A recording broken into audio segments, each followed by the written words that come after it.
මම අමිල ඉන්ද්‍රජිත් GSDC ආයතනයේ අනුරාධපුර ශාඛාවේ ශිෂ්‍යයෙක් ලෙස ඉගෙනුම ලබලා ඉන්පසු හෙළ සත්කාර සේවයට සම්බන්ධ පාඨමාලාව හදාරලා ඒ සම්බන්ධ විභාග සමත් වීමෙන් අනතුරුව මෑතකදී ජපාන වෙත පිටත් යාමට සූදානම්ව සිටිනවා.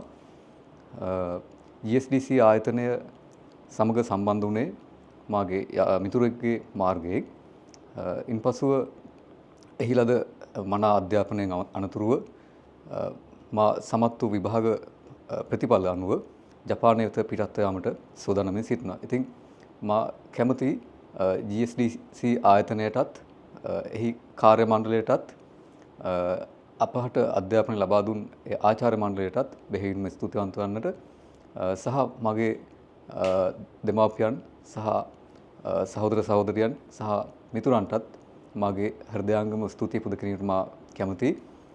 එමෙන්ම ඔබ සියලු දෙනාට මා ආරාධනා කරන්න කැමතියි GSDC ආයතනය හා සම්බන්ධව තමන්ගේ ජපන් සිහිනය සැබෑ කර ගැනීමට උනන්දු වන ලෙස.